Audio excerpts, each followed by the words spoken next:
afternoon. Mic check. Mic check.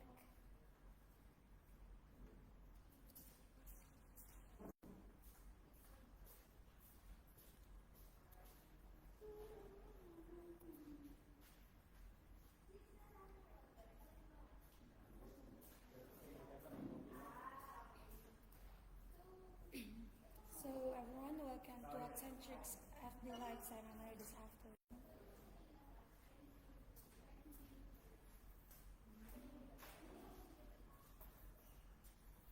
In a bit is mag-start po tayo ng ating seminar this hour.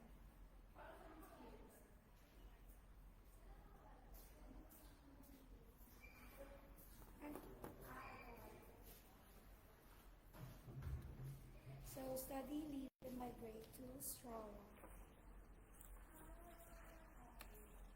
So why Australia? So we have 4 factors why you should consider migrating to Australia. So number 1, Australia is listed in best country to live, better job prospect, healthier food, and of course listed one of the highest salary. So we have best aspect of Australia. So as I mentioned, Australia is listed in best country to live, better job prospect, healthier food, and listed one of the highest salary. So one of the best country in the world. So Australia is listed as one of the best country in the world. So Australia is number 3 country with the highest average salaries. Number 7 best country in the world. Number 9 best country to raise a family. Number 27 safest country in the world.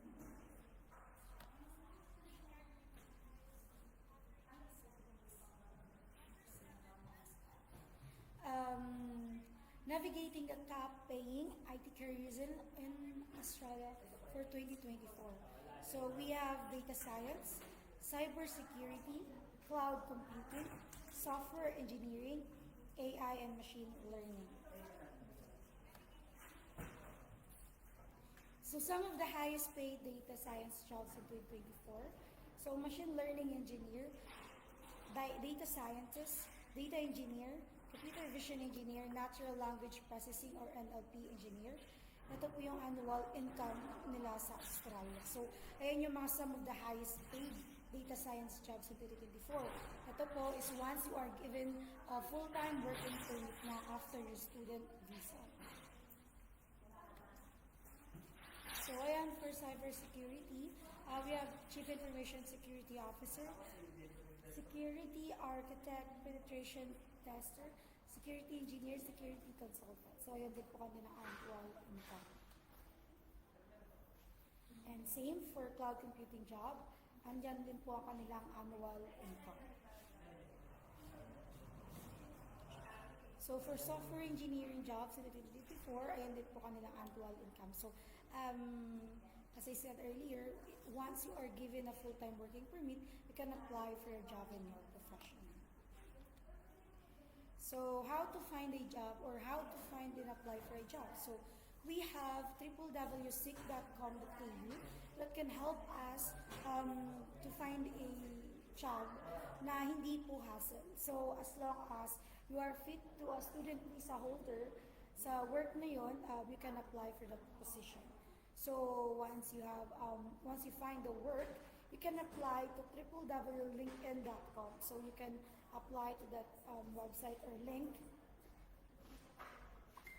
and you can just type a keyword or any classification.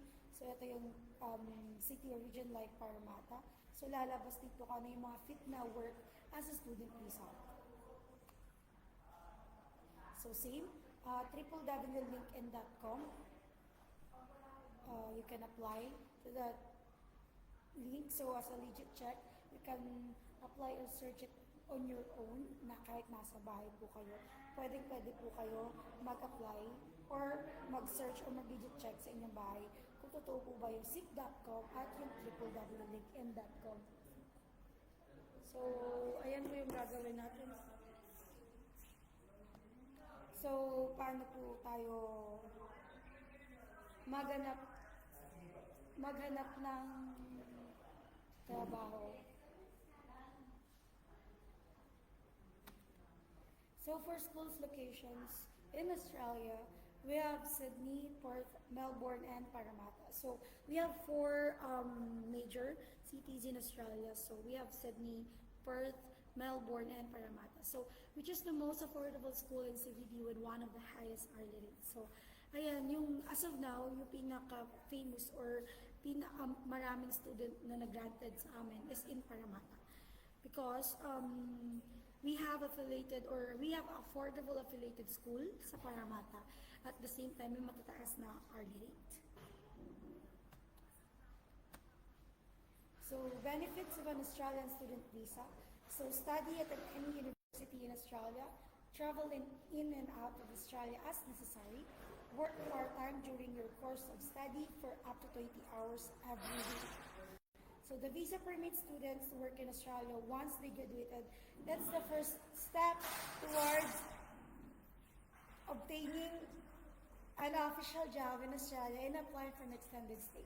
So as dependents under your student visa, your spouse and children may accompany you to Australia. So ayan po yung mga benefits of an Australian student visa once you are a student visa holder.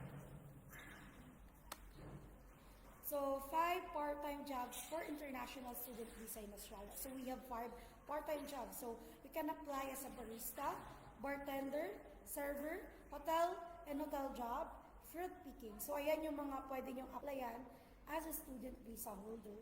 Meron kaming 5 part-time jobs. So, once yun yung mga na-mention ko ng mga work is fit po as a student visa holder. So unlimited work rights is last year they have unlimited work rights. So I hope so this 2024 they have also a benefits of unlimited work rights. So we'll let you know or we'll let you update of what Australian government given us as a benefits. So as of now, hindi pa po sila nagbibigay ng benefits. So we hope so the end of 2024 is magbigay po sila ng benefits as Australia or unlimited work rights sila. So you must have sufficient funds. So you must have sufficient funds. Kailangan po natin patunayan ang ating sarili for the whole total period of stay sa Australia na kaya po natin sustentuhan ng ating sarili sa mostly sa ating living expenses. So ayan, all applicants of this application confirm that they each have access to sufficient funds to support themselves for the total period of stay in Australia and understand that further evidence of funds may also be requested. So, kailangan lang po natin ipakita sa immigration na kaya po natin sustentuhan ng ating sarili sa whole total period na pag-stay natin sa Australia.